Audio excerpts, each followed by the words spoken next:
All right, y'all, welcome to the Scott Horton Show.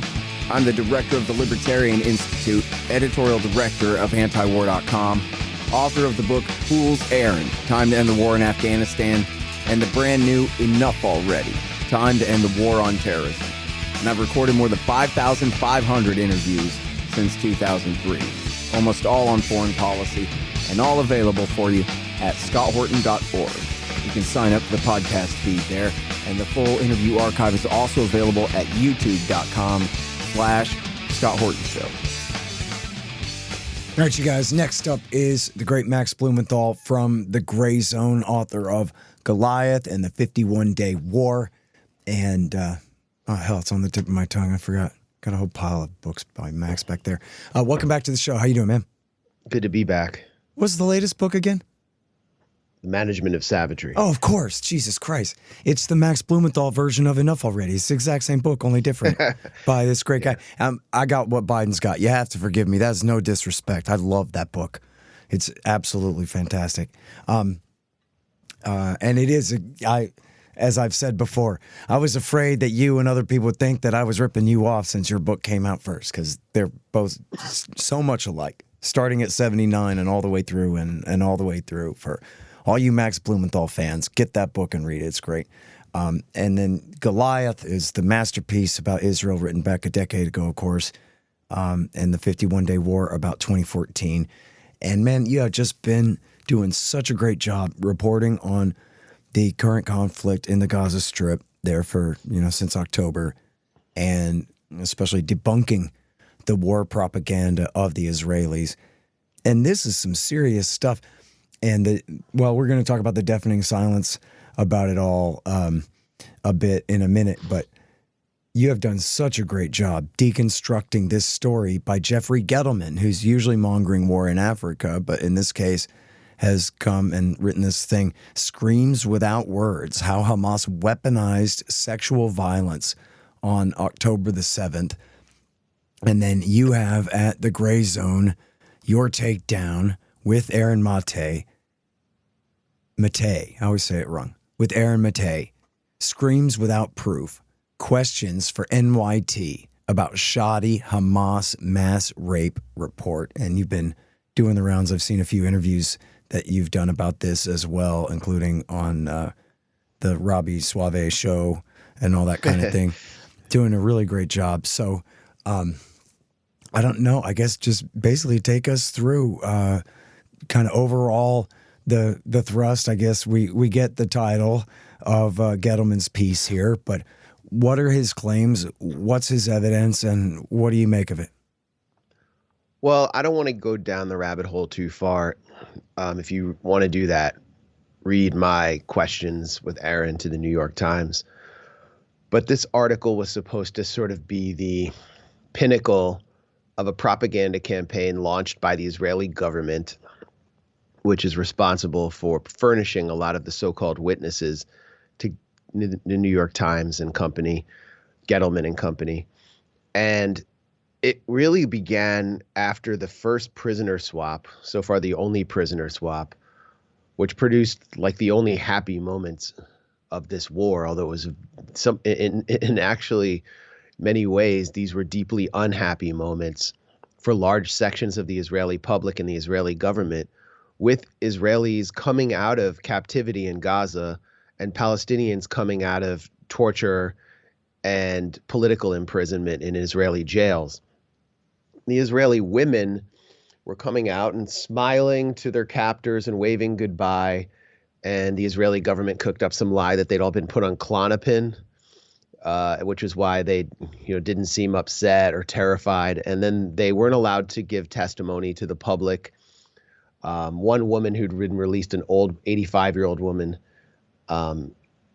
named Yocheved Lipschitz, had come out of captivity and delivered a press conference saying she was treated well and that the only threat she faced was from Israeli bombing. That was a disaster.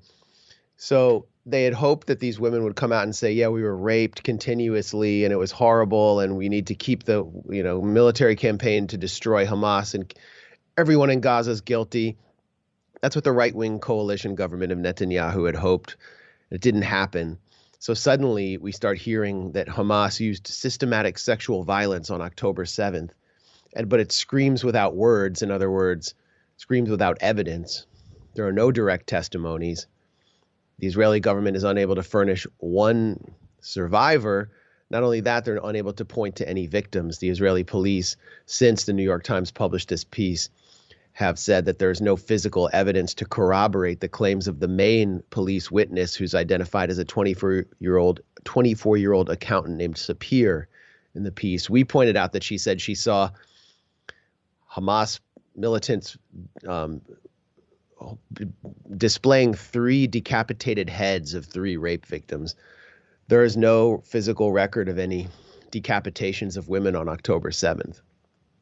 And Sapir also claimed to have seen Hamas militants stand around and cut a woman's breast off with a box cutter and then play with it. I mean, these are just lurid, almost absurd scenes that just don't correspond with the reality of the moment.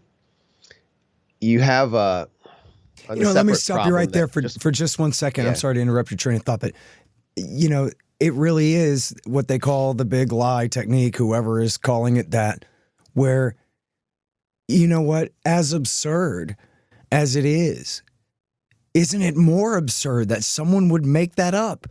It just sounds believable because otherwise that's just crazy to make that lie up. Cutting children out of wombs and putting them in ovens and 40 decapitated babies and hanging them on clotheslines and all of these atrocities when, I don't know. And the thing is too, Max, isn't it important? And nobody ever really talks about this, but they're not just lying to the American people for this.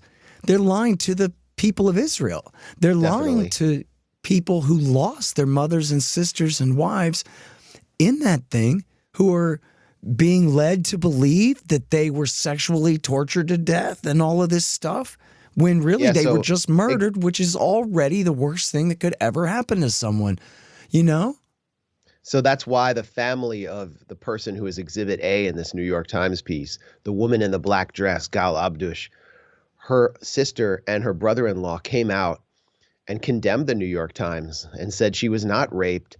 They just took video and deduced from the video, which doesn't show any real sign of rape, that she had been, and that this was damaging the psychological health of her orphaned children, that her husband had been present with her at the time, which made it basically impossible, and that the New York Times manipulated the family into thinking they were doing a story just about her death, which was horrible enough, and instead went with murder or rape, which they felt was this, complete breach of trust.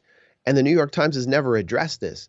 Today, The Guardian has a separate story out which claims evidence of mass rape by Hamas. But if you read into the story, there is no evidence. There's an acknowledgement that none of this rises even to the level. The evidence would not even produce a criminal investigation on normal circumstances. And the most irresponsible thing that The Guardian failed to report is that since the New York Times piece came out, and since all these family members have come out and disowned the piece, and since the Israeli police have come out and said there's no physical evidence and they've put out a call for witnesses, the Israeli government has rejected a United Nations investigation invitation, an invitation to participate in a UN investigation into sexual violence on October 7th, on the grounds that the investigation itself is anti-Semitic. What? So they don't want independent outsiders to actually come in because they don't have anything. And they just simply want the Western media, a bunch of suggestible dupes who are often ideologically aligned with Israel and its objectives, to remain as their mighty Wurlitzer, to continue to lie to the American public and the Israeli public. And there's another element here, Scott, in this campaign for the domestic consumption, for the consumption of the Hebrew-speaking public. And it's that if they believe that these Texas Chainsaw Massacre level crimes were committed against their own people, it's going to lead them to reenact them in Gaza, which is what the Israeli military has been doing. And we've been seeing video of them doing this, the most heinous war crimes ever. Children are actually being beheaded in the Gaza Strip. Women are being killed in massive numbers. 70% of the 24,000 that we know are dead, many more are definitely dead, are women and children. And so in order to maintain the morale of the Israeli military and to keep the public unified, this is what's necessary. Yeah, all right. There's so much, but I want to focus on one thing you said there about, it was just a throwaway line, as relevant as it is. No response from the New York Times. I mean, you did go ahead and go down the rabbit hole. I don't think you did every single one of them, but you brought up major reasons to disbelieve a few of these claims already. This is, it's a pretty neat kind of example of alternative media that they wish just did not exist. They wish that they could just dismiss as somehow some prison planet crap or something, but it's not. It's, you don't work for them, but this is real journalism and you have got their ass here. And then they have nothing to say. Jeffrey Gettleman and the New York Times and whoever's job it is, they have no response to this whatsoever, much less a retraction or corrections or anything official like that. But not even a tweet about, well, Max, maybe you have a point, we're looking into it, or anything. No, they've started acknowledging us in the most insulting and condescending way possible. The New York Times tech correspondent, Shira Frenkel, went down to southern Israel and met with the southern commander of Zaka, who's responsible for so many of these lies. Zaka is this Israeli ultra-Orthodox so-called rescue organization that was in the southern communities that had been attacked by Hamas. They were there days after the attack, and they collected body parts. And then they spun out the lies of 40 beheaded babies. A rival group claimed a baby had been baked in an oven, completely false. They said that a fetus had been cut from a pregnant woman, completely false. That children had been mutilated while their parents were killed, and then the Hamas militants ate lunch in the next room, which Tony Blinken, the Secretary of State, repeated in testimony before the Senate to justify rejecting a ceasefire. And all many of these are are lies, complete lies. Are all those in Haaretz? I know Haaretz did a pretty good debunking of the worst of those. Yeah, they did a debunking after we did. So it's like they confirm the gray zone, because we can't be just trusted on our own unless some mainstream group does. You always show your work. The New York Times sent a reporter down to do a puff piece on the group that we had discredited so solidly, which ironically was founded by someone that was known as the Orthodox Jeffrey Epstein in the Orthodox community, because he was such a prolific serial rapist and he committed suicide and died last year. I mean, he was running the organization until last year. So none of that is mentioned in this puff piece. And they refer to us as activists in the puff piece in the New York Times. So activists have questioned the accuracy of Zaka's claims, but that's it. They don't recount the lies because they are so desperate to keep this narrative going.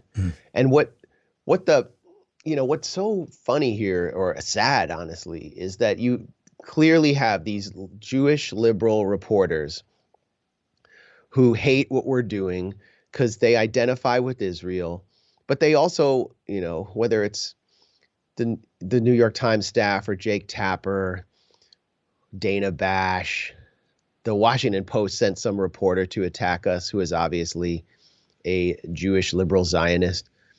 They also pine for the hostages and the captives in Gaza. They want them out. They don't seem to understand they're never coming out as long as the military operation continues. And that the Israeli military, and this corresponds with the other angle we've been working on since October 7th, the Israeli military is killing them day after day after day. And it appears they're doing so deliberately, and more of the family members of these captives are saying it openly inside Israeli society. They're killing them to prevent a prisoner swap because they don't want to deal with Hamas. And so when these reporters are hyping up all this propaganda, all they're doing is prolonging the war. This is just war propaganda. It's genocide propaganda, and they're getting the captives killed. The only way the captives are coming out is with a ceasefire. Yeah. All right. I want to go back to the 7th real quick here because, I got to give a charitable, kind of a guess about what people might be thinking. Listen to this. That well, geez, what about what they did do on October the 7th? And I saw you mention in one of these interviews that what Hamas did was murder civilians on October the 7th, including throwing grenades into shelters, I think you said, as well as, killing people with bullets and with RPGs and whatever. There's plenty of footage on Telegram of what did happen there. And, talking about throwing grenades into shelters, that's what that's what American GIs did at the My Lai massacre in Vietnam. So it's only by embellishing all of this craziness that it makes that somehow pale in comparison to hanging babies on clotheslines and all of this stuff. But as I've told you before, I've mentioned before, I had an extended family member killed in this thing. She was a middle-aged woman, clearly by definition a non-combatant, and was murdered along with a lot of other people. So no one should think that you or I are here to play down what actually happened. But the point is, and you explained this to Robbie Suave on the show the other day, The Rising, I guess it is, about, well, what difference does it make then? If they threw grenades into shelters with women and children in them, Max, then what difference does it make about all of this embellished babies on bayonets? Right. Well, first of all, close to 400 of those killed on October 7th were active duty Israeli soldiers who were enforcing the siege. They were basically guards of the prison camp, which is now a death camp. And to the extent that they were taken captive, they're prisoners of war. They're not hostages. Hundreds of non-combatants were killed as well. And not all of them were killed by Hamas militants. There were 3 waves of infiltration. And by 8:30 or so, almost all the Hamas commandos were either gone or involved in direct confrontation with Israeli special forces, often in situations where they were holding captives. And as we now know, Israeli tanks shelled them and killed in order to kill everyone, because their orders were do not allow them to get back to Gaza. So, one of the most horrific killings on October 7th was of a Thai worker who was basically like an indentured servant on one of these kibbutzim. And he was killed by people who were like riffraff who had come in from Gaza, who beat him to death with a shovel. Who knows who they are, criminals, fanatics, but they weren't affiliated with Hamas. They were wearing plain clothes. And some of the allegations that we have of sexual violence are against people who were said to be just common civilians. If you actually look at the casualty photos that Israel's displaying on their snuff sites to try to emphasize the horror of October 7th, you'll see actually piles of young men who had been burnt. Their bodies are completely scorched. And they don't appear to be Israelis. And they're wearing jeans. Okay, and this is around the Supernova Electronic Music Festival. Israeli guys weren't wearing jeans at 6 a.m. while partying at a desert music festival. And having been to Gaza, it's a cultural faux pas to not wear long pants no matter how hot it is. So I suspect these were just common people who would come in. And not all of them were there to murder either. This was like what they considered to be their lands that had been stolen from them. They were taking pictures. They were just common onlookers. So the picture of October 7th is a lot more complex than we understand. But the main objective of Hamas commandos was get as many Israelis back alive as possible. And inevitably, there was going to be crossfire. And now we know at least 70 vehicles were destroyed going back to Gaza, many with all of their passengers killed inside by Israeli Apache helicopters and Israeli tanks. And these included many Israelis. So we don't know how many Israelis Hamas killed, but for sure, there's evidence that they shot people, that they killed people. But the lurid stories were obviously necessary, as you said, Scott, because it's the big lie that is really needed to sell the war. If you're going to lie, lie big. And that's what Israel has done here. What the evidence they have of Hamas commandos systematically killing civilians obviously wasn't sufficient to move the public, especially the international public. So they had to do more. Yesterday, CNN claimed they had a video that cemented Israel's portrayal of Hamas's ISIS by showing a beheading. They actually aired this on prime time, and it just showed different jump cuts of a militant wearing camouflage, and it appeared that he was checking on dead bodies, and at one point he has a knife. But it doesn't show any beheading, and they just say it's a beheading because that's what the Israelis told them. It's just like, how long do we have to keep going on debunking this October 7th stuff when you have videos of, there are videos of, for example, Hamas shooting motorists trying to get through a checkpoint that Hamas had set up. Yeah, and, you know, which, by the way, is what the Israeli military does all the time in the West Bank. Sure. Hey, y'all, I got a new coffee sponsor, Mundo's Artisan Coffee at mundosartisancoffee.com. When I wake up in the morning, I feel like my brain is all dried out. I need to pour a hot mug of rich, tasty coffee all over it to get it back working again, like 10W30 for the noggin. Though not necessary, it helps if the coffee tastes good. Well, Mundo's Artisan Coffee does taste good. They get the best beans from all around the world, and they don't burn them. Support the show and support your brain at mundosartisancoffee.com. Just click the link in the right margin at scotthorton.org. Hey guys, I had some wasps in my house, so I shot them to death with my trusty Bug Assault 3.0 model with the improved salt reservoir and bar safety. I don't have a deal with them, but the show does earn a kickback every time you get a Bug Assault or anything else you buy from Amazon.com by way of the link in the right-hand margin on the front page at scotthorton.org. So keep that in mind. And don't worry about the mess. Your wife will clean it up. Well, folks, sad to say, they lied us into war. All of them. World War I, World War II, Korea, Vietnam, Iraq War I, Serbia, Afghanistan, Iraq War II, Libya, Syria, Yemen. All of them. But now you can get the ebook, All the War Lies, by me for free. Just sign up for the email list at the bottom of the page at scotthorton.org or go to scotthorton.org/subscribe. Get All the War Lies by me for free.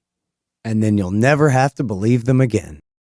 Well, and you know, I remember, I think on the 8th or the 9th or whatever, there was footage of Hamas guys walking. I think it was a mom and a dad and their 2 daughters down the street. And then at the end of the street, there's their dead bodies in the next picture, all 4 of them. And they were already clearly, you know, captives and civilians who were, you know, were just executed. And they didn't show the actual execution. It was pretty clear what had happened to them. And anyway, on Telegram, a friend of mine sent me this is the worst channel of it if you want to look at it all. And I didn't look at it all, but I looked at quite a bit of it. And, you know, I don't know. I think you're right that it must be right that they judged that it wasn't bad enough for the full-scale response that they wanted to launch here. They could have done a 2014 type slaughter, but they couldn't have done this without the 40 beheaded babies and all of that. Well, and as you said too, it was after the hostage thing is when they brought it back up again, was when the hostages came out not having been raped, is when they then did this big propaganda campaign about the 7th again. 36 Israeli captives have been killed in Gaza. It appears that all of them were killed by Israeli airstrikes, except for 3 who were killed directly by the Israeli Golani Brigade as they approached them shirtless, waving a white flag, screaming in Hebrew that they wanted to be rescued. The Israeli military has free fire orders on anything that moves in civilian neighborhoods in Gaza, so they killed them just like they're killing Palestinians. But they need to keep us focused on October 7th. And that's why if you turn on CNN and you watch Jake Tapper, it's October 7th, hostages, hostages, Trump, Trump, Trump, Trump, Trump, hostages, Trump, hostages. Nothing about the fact that just in the last, 48 hours, Israeli troops on camera blew up 12 city blocks in Khan Yunis and celebrated. massacred 250 people, including through field massacres, blew up a major private university in northern Gaza, and then blew up what was left of Islamic University in Gaza. Can you tell me about the field massacres there that you mentioned? Yeah, I mean, on January 11th, there's multiple eyewitness accounts, as well as actual documentation through the names of the victims and the injuries they suffered, of a massacre north of Gaza City on Nasser Saladin Street, which runs north to south. And they were hundreds of people had gone to wait for one of the rare aid trucks that was reaching northern Gaza, and Israel attacked them with tanks and quadricopters and gunned them down with machine guns from tanks, and then started attacking them from the sky with quadricopters, which fire bullets. I mean, just imagine how dystopian that is. A quadricopter drone descending on you, hitting you with bullets. 50 were killed, and the rest of the crowd fled.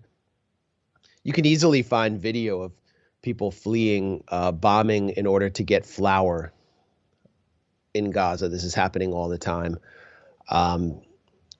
I posted video of a field massacre in December outside the Aleppo school in Jabalia. A family had been sheltering there. They attempted to get out waving white flags and were shot at close range by Israeli soldiers. And video showed the father still holding a white flag, surrounded by his family, all dead, with a cat on top of him eating his eyeballs. And Twitter X removed that video. That was, what preceded the field massacre of Israeli captives who were attempting to escape by Israeli soldiers. 2 of them were shot by a sniper, and one of them got away, and the Israeli army unit pursued him on foot and executed him at point blank range. This is an Israeli. Yeah, they said he was hiding behind a wall, and he came out speaking Hebrew, and they still just blew him away anyway. Okay, so look, there's so much here, Max, of course, but let's go back to the Hannibal thing, because, of course, you were ahead of the curve on this. There are 2 or 3 or 4 stories from, I think, beginning in October about the friendly fire, as you might call it, there on October the 7th. And you've just been confirmed more and more by local reporting in Israel, and especially now this new report in Ynet. So can you talk a little bit more about just what exactly is going on there? And it's just so happens that today the feds released their report criticizing the police in Uvalde for standing around and doing nothing while this guy is killing pretty much toddlers, 5-year-olds. Seems kind of fitting, the security forces, the people that they're, never mind their brutality against the Palestinians for a moment, or I guess it's part and parcel of it. But this is how the Israeli nation state, which is ultimately, supposedly, the security force of the citizens of Israel, treats the citizens of Israel. Yeah, I mean, Uvalde is actually, I hadn't thought about that. Uvalde is a really good parallel for what happened in Kibbutz Be'eri, which is where over 100 Israelis died, mostly non-combatants. That community had been taken over by Hamas commandos, and their intention was to basically just get as many people out and back to Gaza as possible.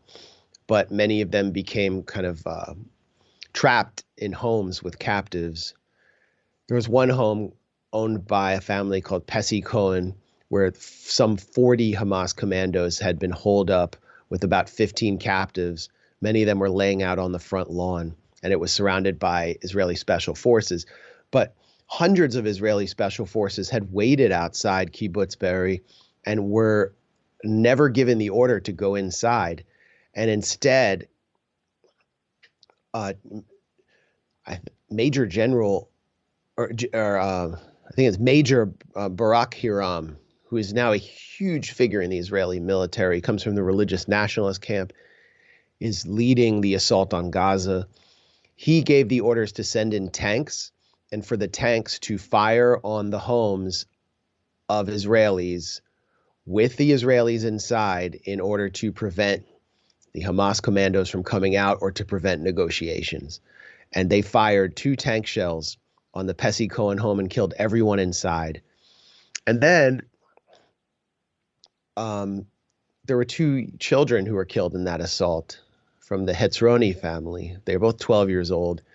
The Israeli Foreign Ministry then goes and uses those kids as poster children of Hamas savagery and says, Hamas murdered them and executed these children. We know that's false because there were actually somehow 2 survivors. One woman survived the shelling, and another woman, Yasmin Porat, had actually been taken out of the building before by the lone Hamas commando who survived. And so they both provided eyewitness testimony of the tank killing everyone inside. But if you look at all the homes in Kibbutz Be'eri, they all bear telltale signs of tank shelling. The tanks, there's now video we've seen of a tank shelling all around the community. And that community has been turned into like the new Holocaust Museum, the new Yad Vashem, where every international visitor, Jared Kushner, Elon Musk, the lady who runs Libs of TikTok, they come to Israel on their propaganda tour and they're all taken there. None of them ask questions about the friendly fire orders. So we wrote about this and about the helicopters, obviously shelling people, cars with Israelis inside, people on the ground around the electronic music festival. I was relying on testimony published in Israeli media by the pilots who were basically admitting to this. Came under a lot of attack. Haaretz called us conspiracy theorists. The Washington Post assigned a reporter to accuse us of disinformation. And then Ynet comes out with this blockbuster investigation. Ynet, the most mainstream, most widely read Israeli newspaper. And that is a right-leaning paper or not? Right-leaning, yeah, but I it's thought not so. pro-Netanyahu. I mean, everything in Israel except for Haaretz is right-leaning. But it's like, I don't know what to compare it to. I mean, it's well, sort compare of like, it to the Jerusalem Post for us. Well, the Jerusalem Post is more caters to the Anglo settlers who live in Jerusalem and the West Bank mega settlements. And, it's mostly for the English speaking public. But Ynet is really like, it's what the average middle class Israeli gets up and reads in the morning. So this was published by Ronan Bergman, who also is a security correspondent for the New York Times, and another security correspondent. It's citing official Israeli military sources and intelligence sources. And it concluded that Hannibal orders, so they didn't use the word Hannibal, but orders to fire on vehicles and targets, even if they contained Israelis, and especially if they contained Israelis, were handed out on a massive scale on October 7th. Firing regulations were abandoned. So firing could take place at close range, and 70 cars were destroyed on their way back to Gaza, many with all of their occupants killed inside. And you can assume that these were cars with Israelis. Why do they want to do this? Why do they want to prevent the Israelis from getting back to Gaza? Because in 2011, Israel exchanged over 1,000 Palestinian political prisoners, including the future prime minister of Gaza, who oversaw the October 7th operation, Yahya Sinwar, for one Israeli soldier who had been captured, Gilad Shalit. And now there are over 200 Israelis. Well, right now there's 125 in Gaza. So that's the only political leverage Hamas has in the entire world. It's the only bargaining chip they have to negotiate for the release of all these Palestinian political prisoners who are being tormented in Israeli jails, including hundreds of children, thousands of women, as well as a relaxation of the siege. And so in order to deny Hamas political leverage, you want to kill your own people.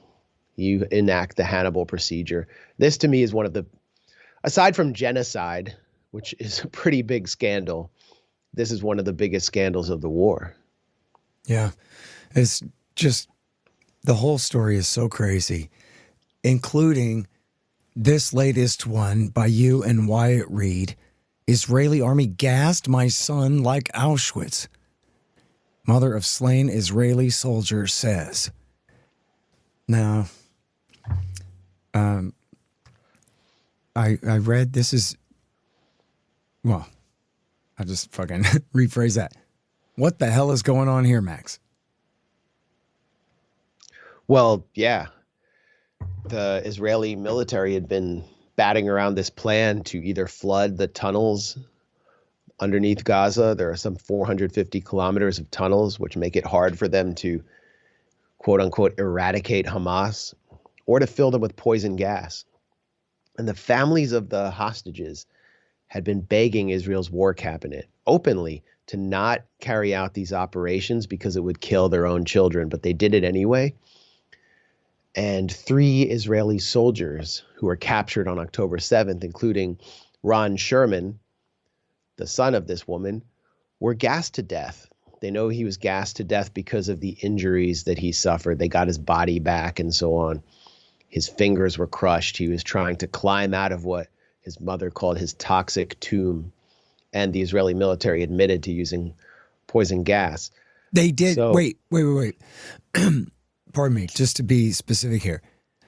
You're saying that the mother knows from legit toxicology reports on the son that, yes, it was a poison gas, and the Israeli government admitted using poison gas in this circumstance? They have admitted using poison gas in Gaza. I don't know about this circumstance. Because I had read about, Max, I had read them saying that that was a plan, but that it had seemed that they had not used that. So, I mean, it's very important that we know exactly what the evidence is for this, because that's a hell of a thing. But they're saying this wasn't just carbon monoxide or something. This was what? Well, I'm not saying nerve gas I don't know if it was something? Zyklon B or carbon monoxide or what, but they've been openly discussing using some form of noxious fume to get, as the U.S. did with the Viet Cong tunnels, where they were using flamethrowers to dislodge militants from these tunnels, and the families have been begging them not to.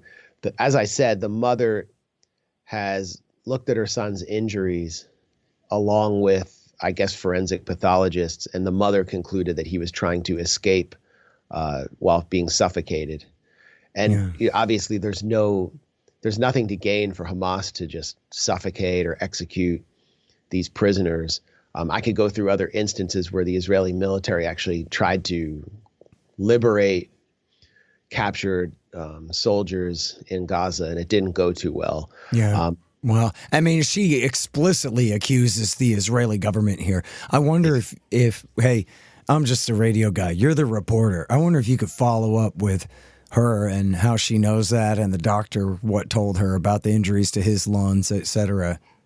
His lungs. Well, this is a huge scandal in Israel now. I mean, it's not contained. Oh, this particular story is taking off already on its own there. Yeah, I mean, you can go to Times of Israel or any of the mainstream sites and see it being reported. Or I follow, Hebrew Telegram sites, and you can do it too, just with machine translation, and they're all talking about this because the mother had a tombstone made for her son, accusing the Israeli government of abandoning him in Gaza and then killing him. And the Israeli authorities have removed that tombstone. And today, well, earlier today, because they're ahead of us, and their time zone is ahead of us, the mother went to hand inscribe the same tombstone and place it where her son is buried because she's so determined to get that message across. And that's the message that's being conveyed also by hostages who are still in Gaza, and by the father of Ron Sherman. Alex Sherman said at a rally that, the only way to get the hostages out is through negotiations, essentially through a ceasefire. But we have so much documentation of Israeli military airstrikes, killing hostages one after another. The hostages know, and their families know, that the only way out of this is to end the strikes. Yeah, and Hamas is not going to negotiate another temporary pause. They want a full ceasefire. Yeah. All right. I know you're short on time, and I am too today, but you do such great work, and I sure as hell appreciate it. That's Max Blumenthal at thegrayzone.com. Thanks, man. Thanks a lot, Scott. The Scott Horton Show, Anti-War Radio, can be heard on KPFK 90.7 FM in LA, APSradio.com, antiwar.com, scotthorton.org, and libertarianinstitute.org.